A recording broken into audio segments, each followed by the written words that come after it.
Greetings, everybody. Dumelang, Molweni, Sanibonani. This is the Stokvel Revolution podcast. I'm your host, Palesa Lengolo. Unbelievable. Property, housing, Skills. This is Revolution. Stokvel for every rural blockchain. Crypto. Women, wealth, and well-being. Podcast. This is Heaven Revolution. Podcast. We are coming for everything.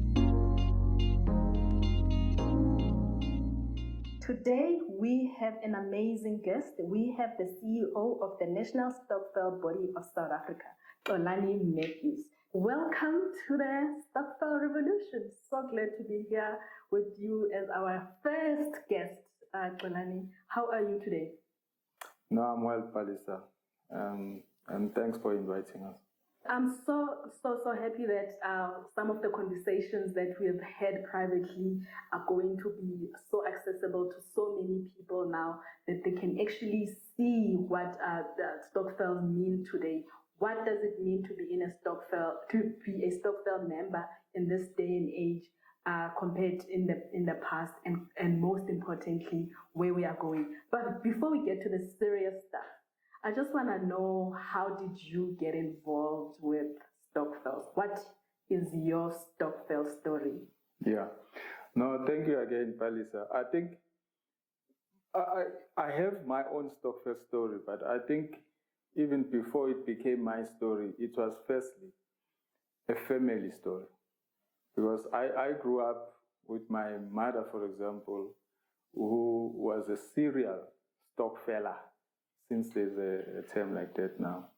She got herself involved in many Stokvel, from grocery to funeral Stokvel, burial Stokvel to saving Stokvel, And I think that's where I pick up the culture also as well, to say, this is a vehicle for us as Black people, to do many things. As you know, different Stokvels serve different purposes. And then it migrated for me, picking up from my own mother. Then I started being involved, firstly, with Stokvels that she was part of. And eventually, then I started, becoming Stokvel, being part of Stokvels that either I formed or people that were close to me had formed. And today, I'm part of at least 3 Stokvels, including a family Stokvel. So I guess, like I said, it started as a journey, as a family Stokvel. It became a personal Stokvel, but it went back to a family journey as well, and up until where we are today. That's what I love the most about Stokvel stories, because especially as Black people, we all have some kind of Stokvel story, whether it's indirectly or directly. We all have encountered a Stokvel of some sort, and that has influenced how we Stokvel or how we relate to the initiative right now. So, Xolani, you are a professional, you are a very educated person. Out of everything you could have done, why did you choose to work with Stokvels, especially because they're usually not associated with professionals like yourself? Yeah. I think for me, like I said earlier on, it was a family journey, then a personal journey, and then a family journey again.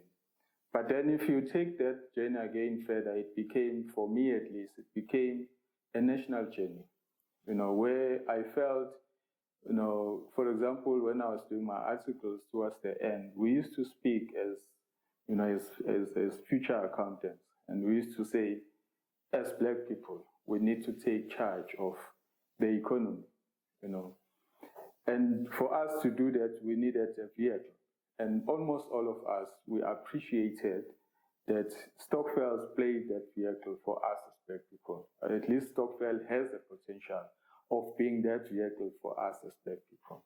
So I think it resonated over time, and as I grew up and I became an investment banker, etc., it kept on lingering to me that I ought to play a bigger role into this agenda that every one of us has been speaking of. So that's when then I left an investment banking salary to join the National Stokvel Body of South Africa permanently, because I felt that quite a lot of us we end up only talking about this journey, but none of us are willing to jump into the fire and actually start making the actual difference. So yes, that's how really I started getting involved.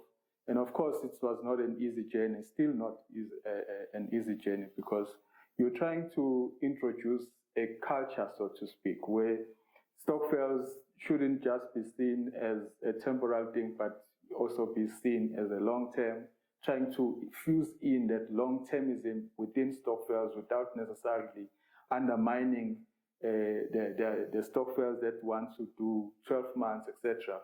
But so that's how really the journey came, where I found myself being involved in Stokvel in the fashion that I'm involved in now. That's very inspiring. I always say there's been a lot of talk shop and a lot of talks when it comes to Stokvels can do this, Stokvel can do that. I've always been a one to become part of Stokvel initiatives where people actually do rather than more than talking. And I'm hoping with this podcast, one of the things that you're going to be trying to do is that the insights we're going to get from here, the practicality of it, we need to come as if we are saying we want to be successful in this industry as a tool to use in information sharing and in knowledge sharing. We need to make sure that what we say we are going to do. And what a great example that you are saying that you were just tired of talking about it and you really wanted to practically do something about it, which really brings me back then to the question then that what is exactly NSPSA does in terms of Stokvels. As the CEO there, would you please just tell us what does the NSPSA do? Yeah. If you allow me, Palesa, let me just start from where we started as NSP and where we are today. So NSP started in 2010, during the frenzy and the excitement of World Cup. At the time, I was working at the Development Bank of Southern Africa. So we as a group of professionals, so naturally there you'll find generally lawyers, accountant, and finance specialists in general. So we put together our cars and we approach one of the big insurance companies to say, can you insure us as a group as opposed to us going individually? So when we approached them, and we were quite amazed of the discounts that they gave us, because we were coming, our 30 of us, approaching them to say, can you insure us? So from those discounts, we realized that we could. If I make an example, there was a lady who was paying 2,200 in her vehicle, and that from that package, we were able to reduce it down to 800 rand. And then we realized that we needed, but now because there's a saving, we realized that we needed to find a long-term vehicle that we can now start to bank these savings. But then it's back now a reality for us to say, if we are going to be doing that, we need to make sure that compliance, we tick all the boxes. And when we started to look into compliance, we realized that stokvels are regulated. Many people living today are not aware that stokvels are regulated. So when we realized that, we then started approaching the Reserve Bank, banking supervision at the time, and then they advised us on how we can get our stokvels to be registered. However, there was no organization, at least at the time, that was available to get us to be registered, to be a legitimate stokvel, if I may put it that way. And fast forward to today, we then had to apply to the Reserve Bank to say, can we be that body that registers stokvel, that assists stokvels to be registered? And 2012, almost 2 years later, we got that approval from the Reserve Bank, which basically then made us as National Stokvel Body of South Africa to be an accredited Reserve Bank stokvel regulating organization. That's how really it started, and that's where we are now as a regulator. But because we realize that when you are a regulator, you are seen as a police, policing stokvel. We then had to say, it's not an idea for us to say Stokvel must join us for the sake of compliance only. We took it further to say, let's find a reason why Stokvel must go and look for us, because we've got benefits behind them if we've got benefit for them if they join us as our members. We then put together a package of those benefits to then, to encourage Stokvels to join us. But of course, for them to qualify for those benefits, we make sure that they first qualify, or they are eligible to be Stokvels as defined by the Bank Act exemption. Okay. So that's the journey, really. That's how, and that's where we are now as a regulating body. Thank you very much. I'm so glad that you touched on regulation and compliance. A lot of people are not aware that there is bodies that you can register with as a Stokvel for compliance and you can belong. There's also this pushback. I'm not sure whether to call it a pushback or something that makes people not want, especially Stokvel people, not want to belong to associations. I'm not sure if is it an exposure thing? Is it not getting inside things? And from the public, let's say from somebody that is not even interested in Stokvels, it's still seen as just self-regulating social groups where people can do whatever they want, and that's why they are so there can be so many scams involved in.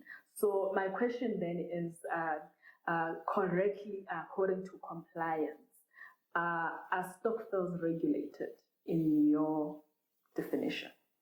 Yeah, so like I said earlier on, when we approached the Reserve Bank, we realized that Stokvel actually has an act. There's an act that is specifically for Stokvels, which is the Bank Act exemption on Stokvels. It is not a very hard and a very cumbersome regulation.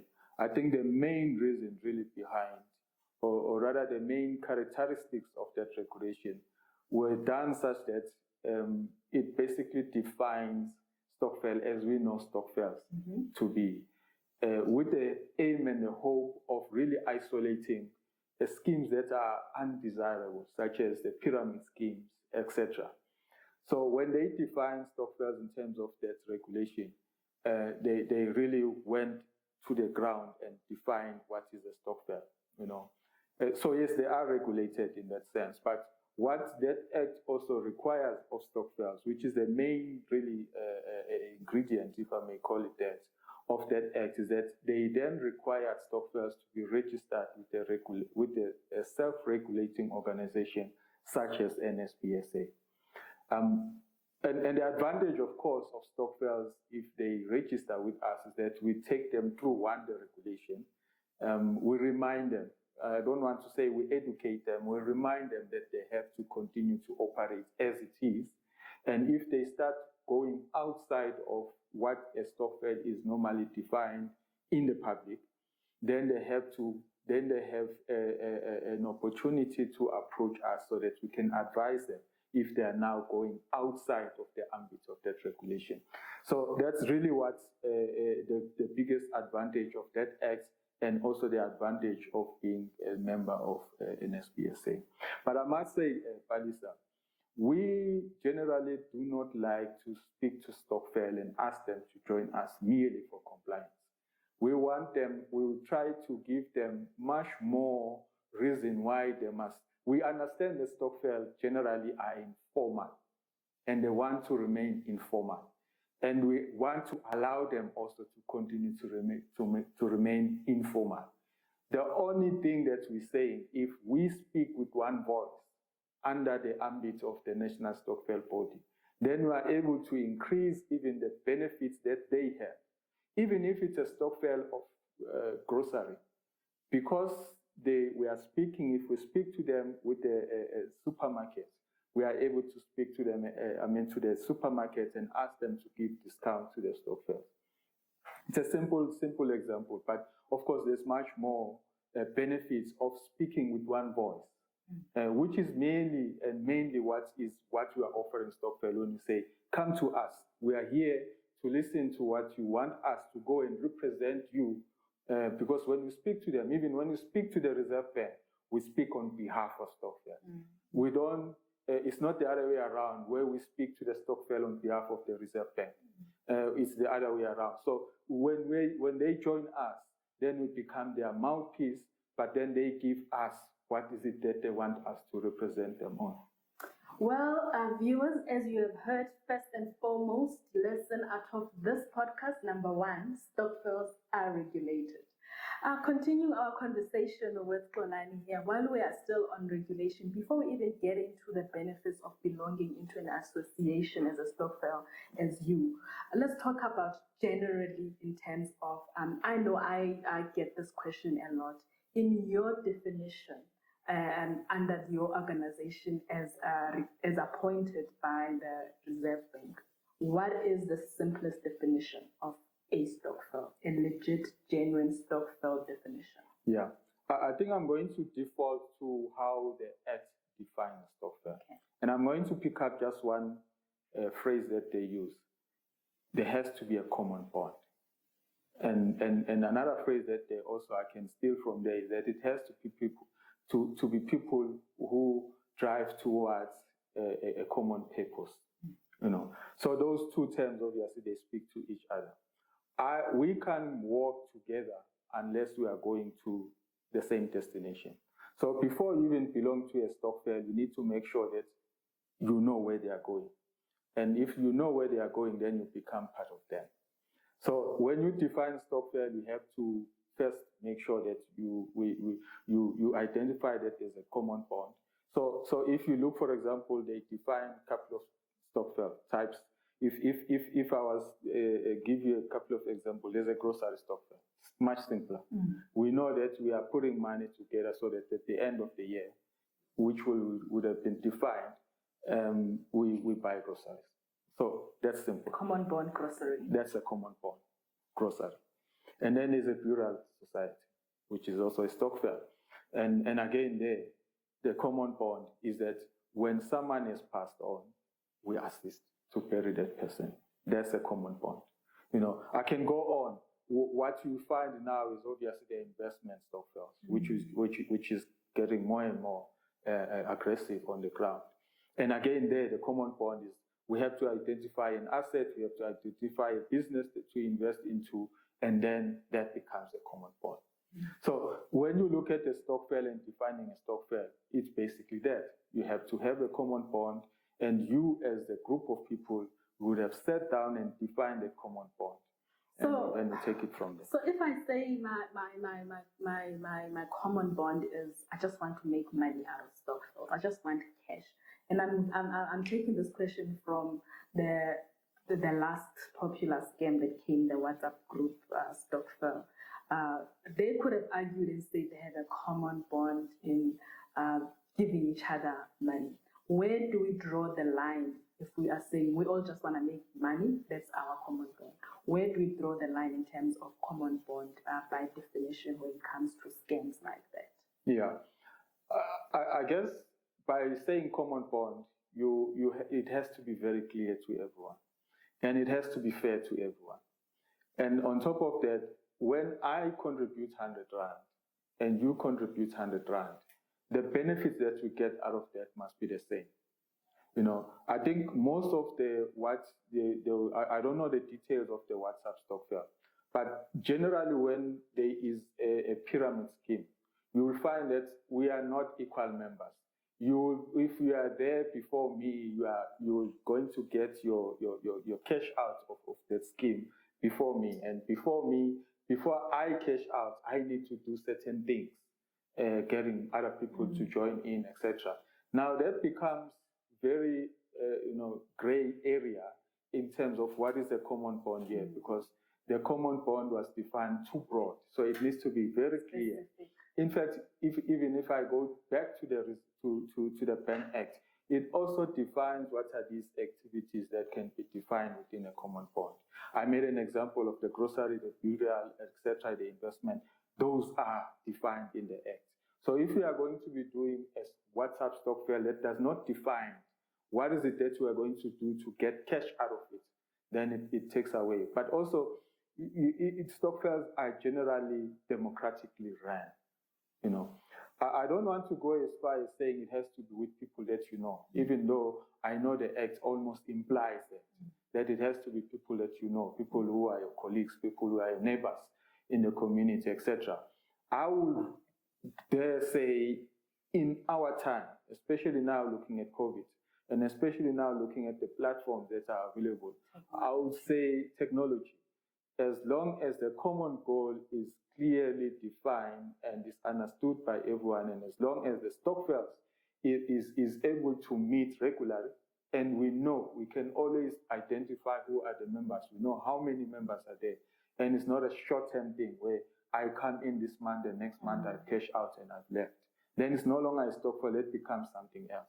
Whereas a stokvel, it has to be long-term, it has to be a defined, a common bond that we all work towards, not one person cashing out and disappearing, which is mainly what you find with those schemes.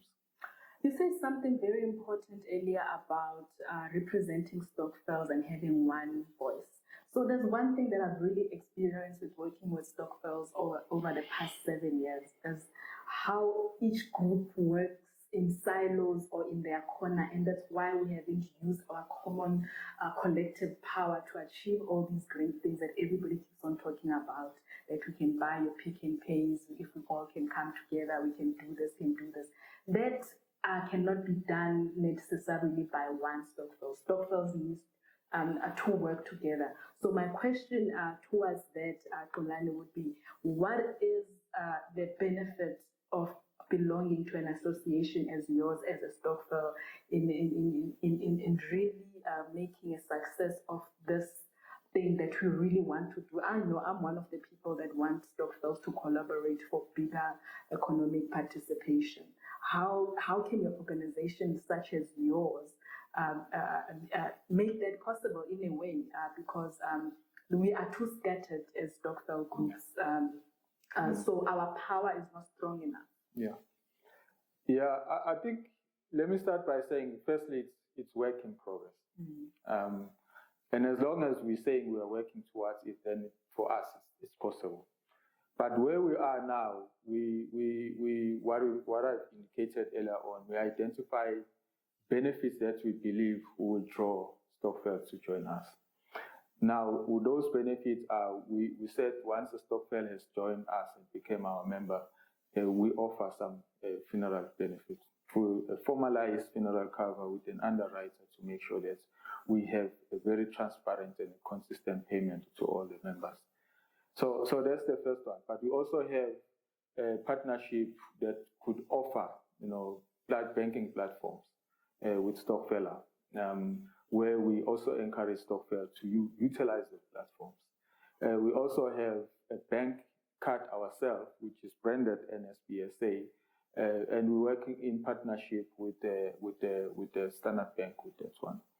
And we have also a couple of airtime discounts that we stokvels are able to capitalize through. And I said it's work in progress. So every time and almost every year we have more people that are coming wanting to offer stokvel, some form of partnership with stokvel through us. So those are the benefits that we're working on. And also next year we'll be starting with the National Stokvel Award, where again we're trying to get stokvel to be in one place at a given time, so that we can also encourage this culture further of stokveling. So the list is really still developing and becoming more and more and more. But and I don't know if you are going to ask me this, because I know you're part of this project. Beyond just the normal benefits that you are offering, we also gone as far as saying, let's identify certain stokvels. And we said with those stokvels, we want to offer them to be part of our governance in terms of board membership. So in addition to the stokvel that are represented in our governance, we are now identifying more stokvels that will also be part of that. And those stokvels will also be distributed with some percentage share into the organization, etc. No, it's quite an interesting an opportunity that the board approved early this year. Still work in progress, but so far I think we have a good chance of getting Stokvels to be really organized under one umbrella, and then we take the world from there. And that's how we truly can really move into a progression of this revolution of Stokvels, because honestly, one Stokvel can only do so much, and there are great Stokvels out there that are doing amazing things in the economy, that have really found a sweet spot, whether it's funding businesses, whether it's acquiring property, whether it's investing in the JSE, whether it's even social impact in terms of education and helping communities that they are in. So we are in a mission of making Stokvels work together, and we're going to need all the partnerships that we can get together. So, Xolani, as the podcast is called the Stokvel Revolution, there's so much revolving that is happening around Stokvels currently. Stokvels are really Stokveling differently right now, and they're doing big things with the model. It's more than just helping each other now. It's funding businesses, it's crowdfunding, it's helping entrepreneurs, it's investing, and these things are the things that Stokvels are actually doing themselves. What do you think of this current revolution that is happening among Stokvels, and how do you think it can still be a success in terms of where Stokvels are going in the future? Yeah, thank you again, Palesa. And I like this question because it gives us an opportunity to really debunk some of the myths around the new wave of Stokvels. So it is true that there is more and more Stokvels now that want to invest. And we as a body do encourage that. And so now what you find is that it will be a lot of professional people, who are saying we don't want to just look at the short term of Stokveling, but we want to do the long term. And like I said, we encourage that. But the myth that I think is important for us to be debunked is that when you do investment Stokvels, there is no need for you to do the other Stokvels that are short term, if I may call it that. When you really look at it, when you do investment Stokvel that invest in businesses, you want to start businesses, you want also consumers behind it. So if we refer to our communities and other Stokvels as consumerism, and we discourage that, then it means we are also discouraging for us to have clients. And I'll make an example, for example, and I hope we have enough time for this. China currently is the second biggest economy in the world after USA. The difference between these two is that China produces but does not consume what it produces. When you go to America, America produces, but they also consume everything that they produce. And they consume also something else, everything else from China. But America's economy is double that of China. And for me, it is clear that it's because America consumes a lot. So we tend to, as Black people, we tend to look at this consumerism as a negative thing. But it's actually not. It is up to us how do we actually utilize that and convert this so-called consumerism into business opportunities. So if I come back again, when we start investment Stokvels, we should not look down at those Stokvels, but rather try to find partnership with them and bring them on board so that when I open a supermarket as a Stokvel, we should get those Stokvels to come there and buy from us. Who's going to buy if we see that's that? Why this collaborative effort is needed in the industry. A business Stokvel can actually be catering for a grocery Stokvel, for example, but we don't see that. So I totally hear you in terms of let's not discard the other types, especially from the investment ones, because it does come across sometimes like that. We are saying the progressive ones, the other ones are not progressive. Every Stokvel, this is my favorite line. Every Stokvel has its serves and it's serving its specific members for that purpose, and it has done that for a reason. So I always say most of the time, because I also do financial education and investment education, when people ask, why wouldn't you turn a grocery stokvel into an investment stokvel? So the most important thing to remember is, if the people in that stokvel, their biggest need is food, and you're saying they must go invest, you are missing the purpose. It needs to fit properly. So it needs to be an investment stokvel, people that are looking into investing, for them to be turned into those opportunities within the investment space. And I think that's where we miss it the most. If I may add, Palesa, on that, and I think because I've spoken about investment stokvels versus the rest of the stokvels, I just want to make again another point that we as an organization, when people started a bureau society, as I said earlier on, the main reason for that is for bureau. So we as an association, our responsibility now is to find that long-term purpose that we can include as part of them, still, not taking away the reason why they are a stokvel.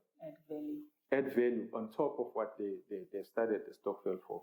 And I'm making bureau because that's probably the easiest. If, for example, we say this specific bureau, they've been contributing 150 for whatever purpose, for whatever benefits that they give when there's a bureau in the stokvel. And we then underwrite it, but when we say pay only 100 rand, and the stokvel is still remaining with 50 rand. If stokvel has a 50 rand, and we are still giving them the same benefit that they were getting when they were paying, then the 50 rand we are able to find long-term out of that. Now that becomes a multifaceted stokvel.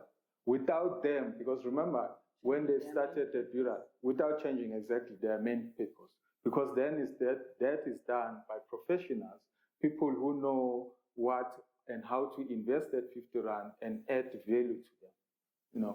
So I'm making that as an example because it's a project that is already on, that is running. But we cannot expect all stokvels to think investment. True. It is up to us as the body and those that have the skills to look beyond and say, what else can it be done without affecting the current stokvels? I like that, Paul, and the leveraging of each other as stokvel groups is definitely part of the revolution.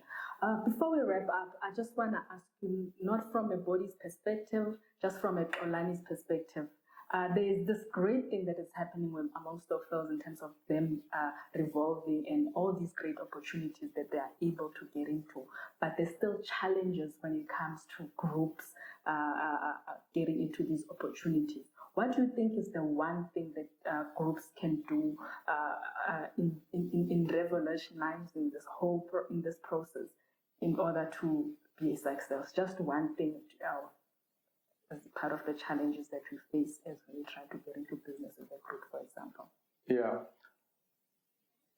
One thing about stokvels is that there is, as much as there's a definition in the Bank Act exemption, but we define stokvels ourselves. What we want to come out of stokveling, we define it as we go. So what has happened in the main of lately is that stokvels, there is a lot of people who are professionals within those stokvels. There's a lot of people who have made stokvels their professional careers. People who provide stokvel coaching, people who provide stokvel, any professional service that the stokvels would require. And we encourage again that. And I think if we are going to be moving forward, we need to embrace those people and allow them to give advices to the stokvel, train them, and put them to the next course of stokvel. Because we have to ourselves as stokvels develop from one level to another. But also there is a lot of technology now in our midst, not just in the stokveling community, but there's a lot of technology in general. And again, with COVID, it has forced all of us to be more closer to, technology. We have stokvels now that don't necessarily meet physically. At least not every month, but they will meet occasionally, but yet every month they are able to meet through virtual means. So those are the revolution items that I've seen in stokvels, and which I think they are really bringing positive change to stokvels. And yes, I do think we should embrace them and allow them and research more and more of those to come into our area and sector so that we can grow from where we are. Totally agree with that, Xolani. I always say contributions of stokvels are not only financial, it's also the skills that are within the stokvels that you can bring together. So you're bringing the money, the skills, the network, and we are not using them to our best advantage if we can all use everything that people come into as contribution rather than just the money. But we will have a part 2 of this conversation. There's just so much to unpack when it comes to the regulation part of stokvels as we go in. And as we know, everything that we are doing, especially as stokvels, if we're going to be getting into business opportunities, compliance is a very important part of that. Before we close, Xolani, can you just give us the details of where stokvel members or stokvels can reach you? Yes, contact details, please. Yeah, so you can go to our website. It's www.nspsa.org.za.